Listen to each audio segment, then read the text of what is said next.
सोलापूर जिल्हा परिषदेमध्ये सध्या बेशिस्तीचं वातावरण कर्मचाऱ्यांसह अधिकाऱ्यांमध्ये पाहायला मिळते। एकंदरीतच जिल्हा परिषदेचा परिसर हा तळीरामांचा अड्डा बनलाय।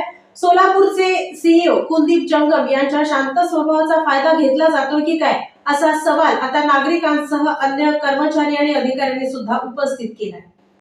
जिल्हा परिषदेमध्ये सध्या बेशिस्तीचं वातावरण पाहायला मिळते। एकीकडे नवीन मुख्य कार्यकारी अधिकारी कुलदीप जंगम हे आपल्या पदावर नियुक्त झाल्यापासून कामाचा निपटारा करतायत। त्यांच्या शांत स्वभावाचा फायदा कर्मचारी वर्ग घेत असल्याचं पाहायला मिळतंय। माजी सीईओ मनीषा आवाळे यांचा कार्यकाळ असताना कर्मचारी वर्गाला शिस्त लावण्याचा प्रयत्न केला, धूम्रपान करण्यास सक्ती केली, प्लास्टिकची बंदी केली, कामाव्यतिरिक्त फिरणाऱ्या कर्मचारी आणि बाहेरच्या कामानिमित्त येणाऱ्या लोकांवर आवारात बंदी घातली। या गोष्टीचा परिणाम असा झाला की कर्मचारी वर्ग याला शिस्त लागली, झडपीत येणाऱ्या लोकांवर देखील याची वचक बसली आणि गर्दी कमी झाली। सध्या ही शिस्त कुठेतरी बिघडत चालली। जिकडे बघावे तिकडे लोक घोळके करून गप्पा मारत थांबलेले असतात, धूम्रपान करण्याचा प्रकार सुरू असतो।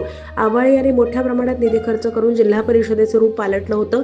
कर्मचारी हे आवारात फिरतात, बाहेरचे लोक विनाकारण घोळका करून टाइमपास करतात, भीक मागणारे लोक अक्षरशः आवारात फिरून भीक मागतात, काही जण ऑफिसमध्ये हे घुसतायत आणि पैशाची मागणी करतायत। आता तर कहरच असा झाला की संध्याकाळी जिल्हा परिषद तळीरामांचा अड्डा बनलाय। एकीकडे प्रजासत्ताक दिन साजरी करण्याची तयारी सुरू आहे, तर दुसरीकडे रात्री जिल्हा परिषदेत काही तळीराम दारू पिऊन बाटली देखील तिथेच फेकून जात आहेत। जिल्हा परिषदेमध्ये उपमुख्य कार्यकारी अधिकारी यांच्या गरीब स्वभावाचा तर फायदा सगळेजण घेत नाहीत ना, असा प्रश्न आता निर्माण होतोय।